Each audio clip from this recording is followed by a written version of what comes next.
Great. Okay. Well, thank you very much for having me. I'm going to be talking about MadMiner, which is a Python-based tool for what's called simulation-based inference and high-energy physics. There are several links here. So there's links to the documentation for the tool, where it is in GitHub. There's a Jupyter book, which I'd like to point to. And then I have a couple links to specific things within the book. So there's a part about running MadMiner on a workflow execution system called REANA, which is important when you want to sort of scale these up beyond running on your laptop and run with some sort of a larger parallel computing backend. And then there's a little binderized morphing demo, which is maybe fun to play with, and one of the sort of few things that there will really be time to actually interact with, I think, given the amount of time. There's a link to I've given a couple of tutorials on MadMiner. They're usually more like an hour long. And so there's a recorded version of that video that goes through kind of an entire workflow. And then I have some slides. And so if it's okay, I'm going to start with the slides just to try to frame things. And then I will come back to the Jupyter book, and we'll have a little bit of time. Okay, so let me switch to the slides. Okay, so this is like I said, the topic is about this tool that we've developed called MadMiner over a few years, and I'd like to acknowledge all the people involved. So there was both a lot of methodological development in terms of machine learning and statistics, and then followed by tool development. So Johan Brimmer was the primary author of MadMiner, the tool, and also one of the major contributors on the methodological side. Also on the methodological side was myself, Gilles Luc, Juan Pavez, Marcus Stoye, and Felix Kling. And then REANA and Sinclair came in to help out a lot in terms of sort of dockerizing all the different parts and helping build workflows and integrate this tool into this REANA workflow execution system, which I'll describe. Matthew Fikert has helped a lot in terms of sort of getting the Jupyter book there and helping us clean up our Docker files and various things like that. And then Tillman Plain, Sally Dawson, and Sam Homler are phenomenologists that have used this tool to do various types of studies, and I'll show one example plot. The work has been sort of extended over a few years and has been supported partially by the Morse Loan data science environment, and then some NSF projects like DianaHEP, which then grew into IrisHEP, and another project called Scale. Okay, so this is just a preview of the Jupyter book. There's the link to it at the top, and I will come back to this as soon as possible. And again, I'd like to thank REANA, Sinclair, and Matthew for helping get this into nice shape. I mentioned before that there are some video tutorials. So there's like about an hour-long tutorial which is running MadMiner locally on your computer using Docker. And then there's like a 30-minute tutorial where it's basically the same thing, but it's running remotely on a REANA cluster. And if you don't know about REANA, this is a tool that was originally developed by our group to support a backend for something called a recast, which is like a reinterpretation system. And then we sort of pulled out the workflow execution system, and CERN took over development. And so it's its own product now, branded as REANA. And that runs on like Kubernetes type platforms, and also HPC and larger like grid sites and things like that. And it takes advantage of like Docker and Singularity and workflow languages like Yadage and the Common Workflow Language. So that's kind of like a big overview. So the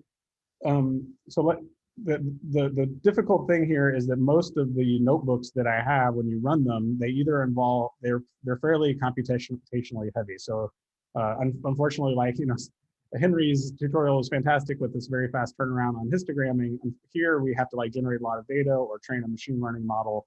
And that just will, those steps might take a little while. So it's not as easy to have that kind of interactive experience. So So I'm going to give a few slides about just like what it's all about, and then I will scroll through the Jupyter books a bit and give you a feel for what the, how the tool is used and things like that. Okay, so let me get on with motivation. So the basic idea of what this tool is trying to do for you is that we have very high dimensional event data at the, say at the Large Hadron Collider. And what we would like to do is put constraints on, like limits or confidence intervals on parameters of some new physics theory. And this tool, it can be used in different contexts, but it really shines when you talk about trying to do limits on what's called effective field theory. And so in effective field theory, you have like the standard model, and then you add some additional interactions. And that what's going to happen is instead of like making a new particle where you see a big bump in the data or something, what you're talking about are small deviations to the distributions that you would expect in the standard model. And so you can kind of generically parameterize that with an effective field theory.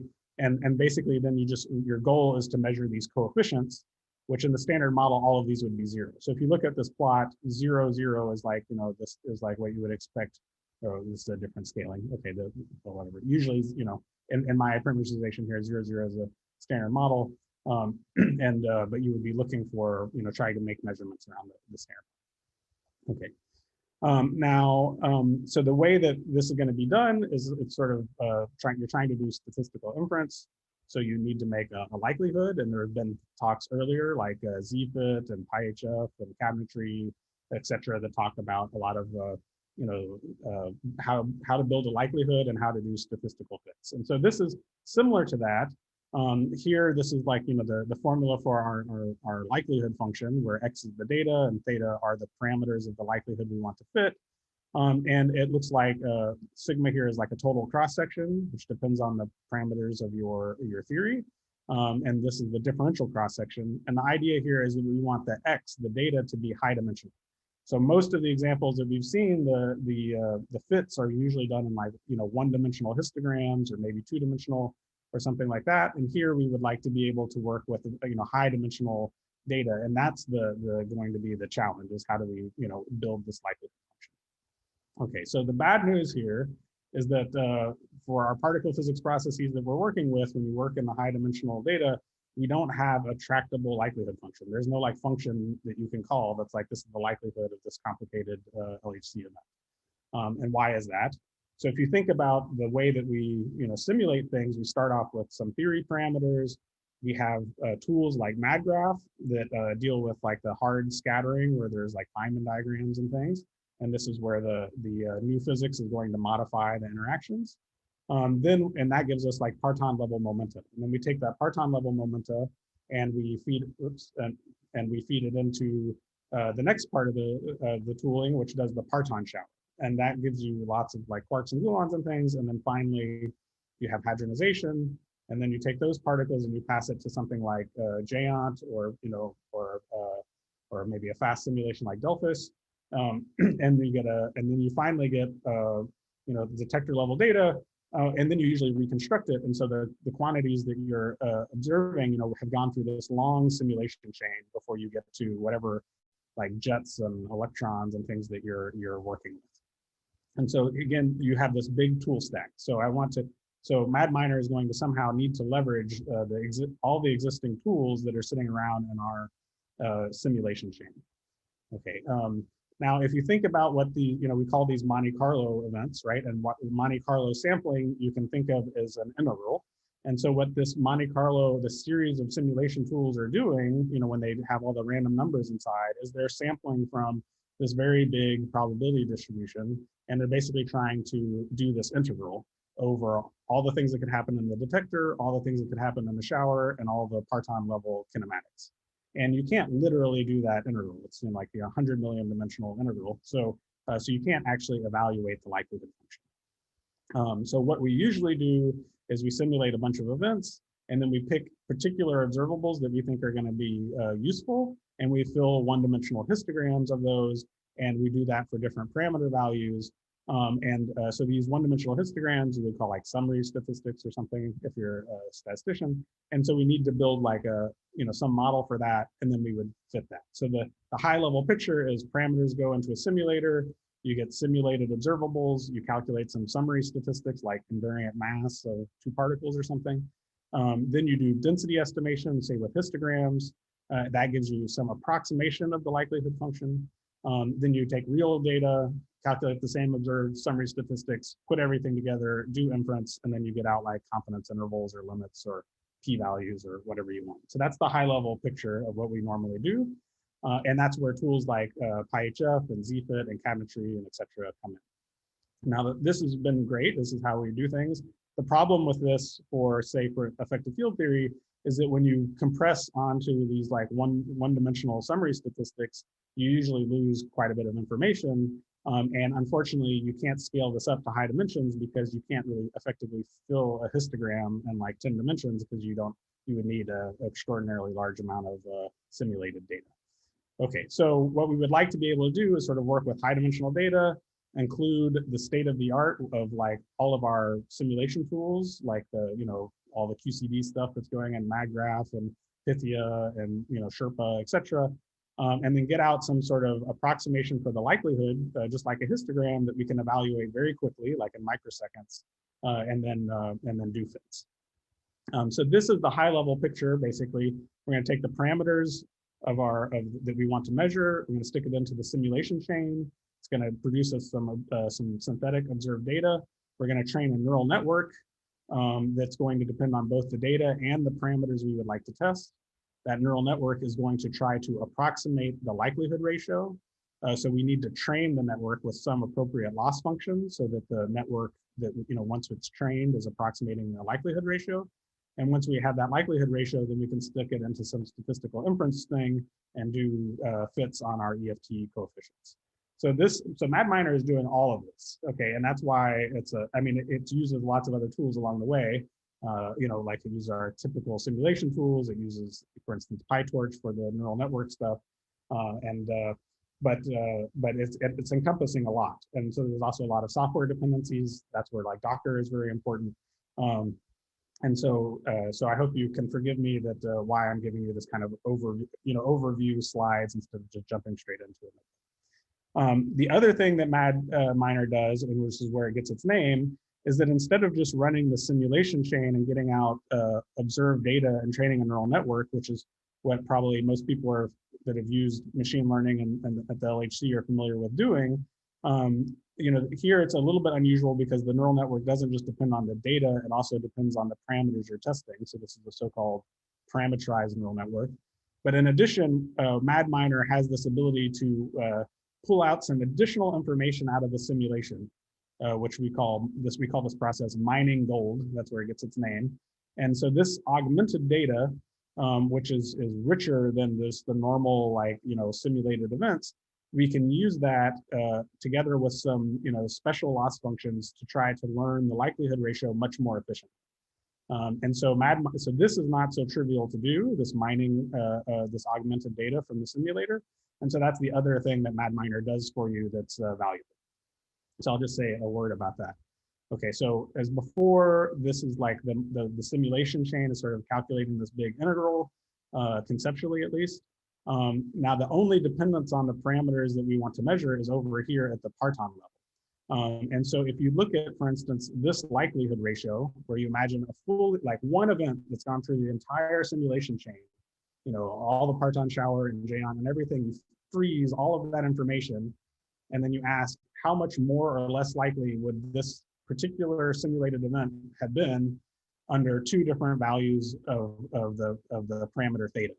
And if you do that, the part that comes from Jayon cancels, the part that comes from the detector and the showering cancel, and the only part that you're left over with is the ratio of the matrix elements. And so this quantity is actually something that's tractable and you can calculate.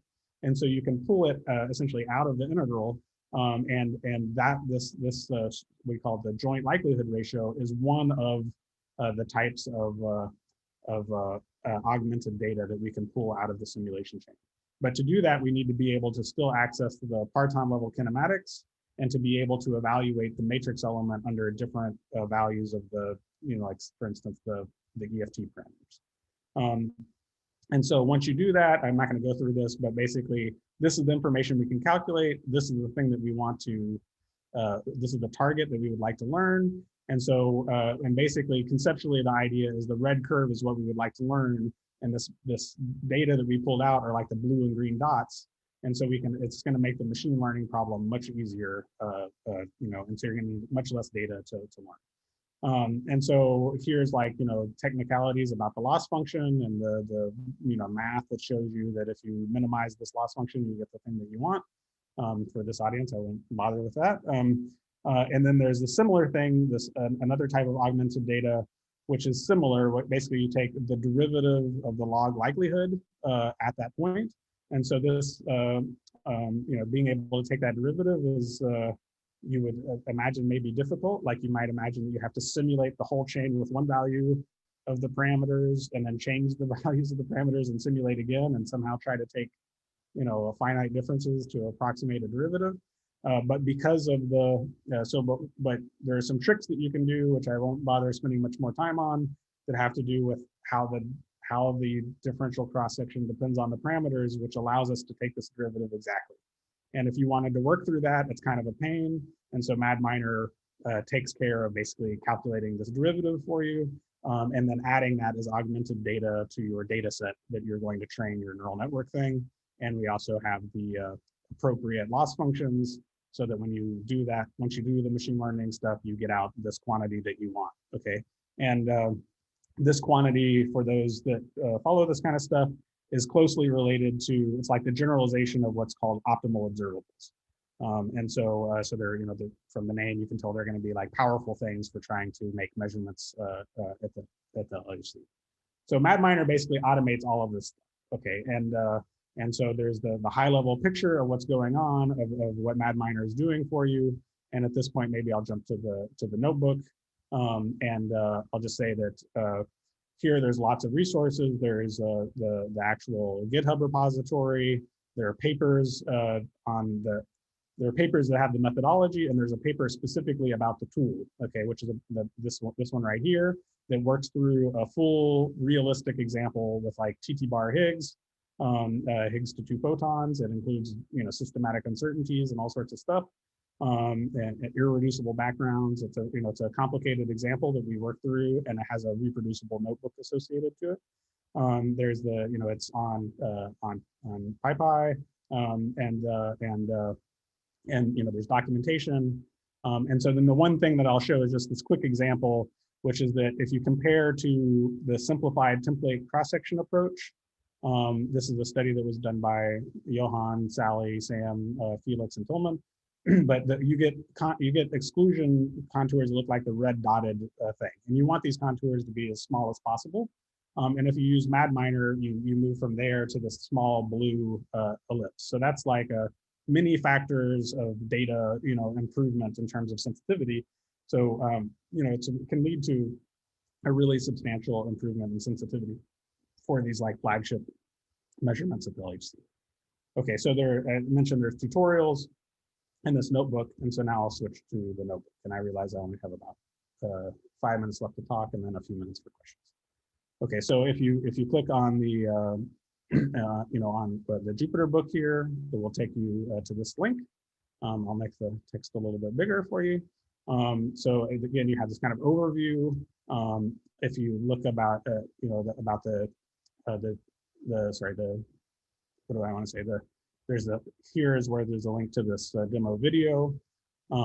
There's some preliminaries here. The point is that this tool has a lot of software dependencies, and so they can be roughly broken up into the part where you're generating a bunch of training data, where you have dependencies on the simulation tools like MadGraph, Pythia, and we ship with a version that supports Delphis, because this tool can't interface itself directly to like the Atlas and CMS detector simulation, but you can still use this tool if you basically plug in the Atlas and CMS detector simulation.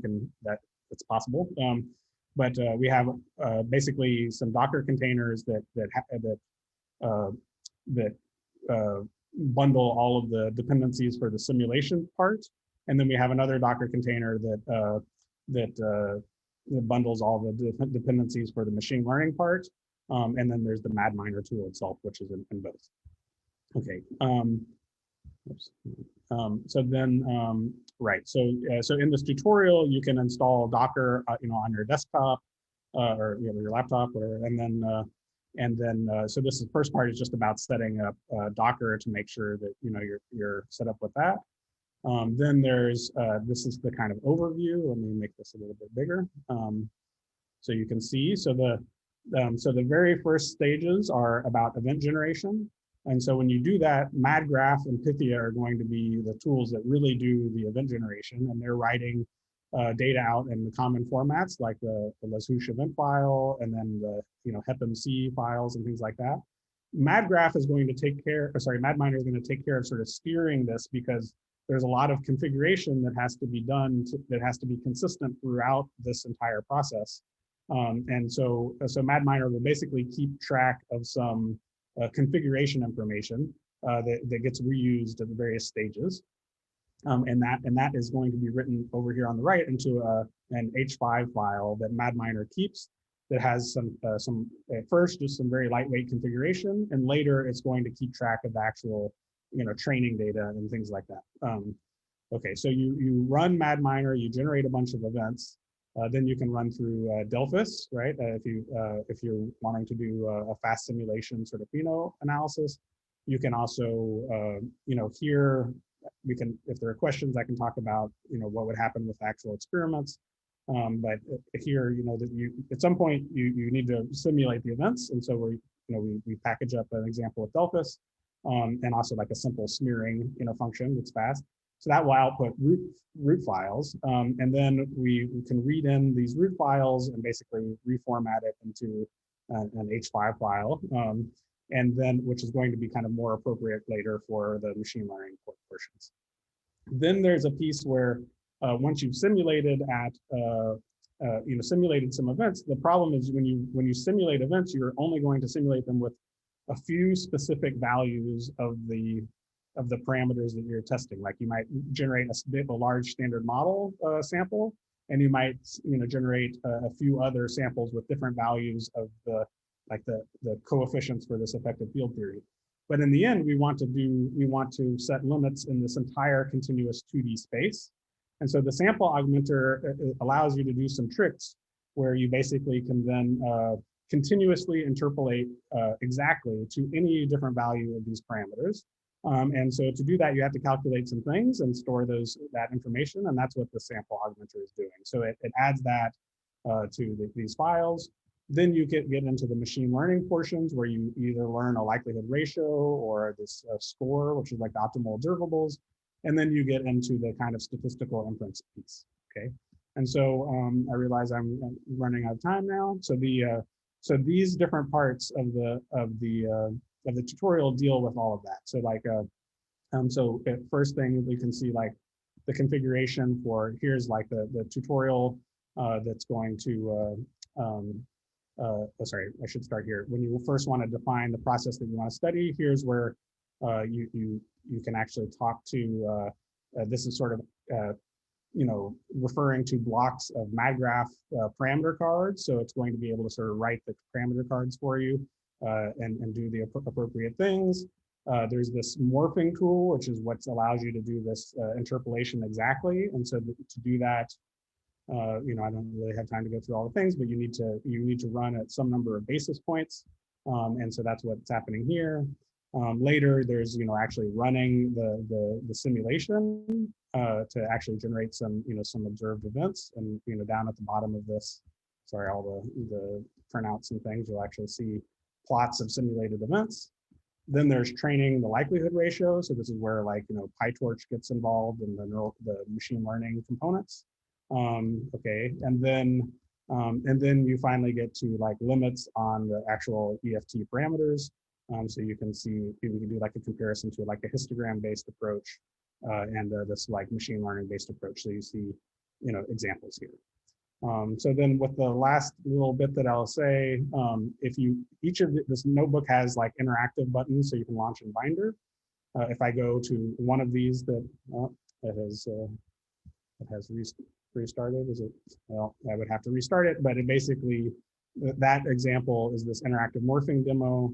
And if you click on it, basically, these black dots are where you actually simulate events. These are the so-called basis points. And the color is basically the interpolation to all other points in the parameter space. And this is a kind of, optimizing this basis is an important thing. And so that's, we have whatever, this is just fun to play with, basically.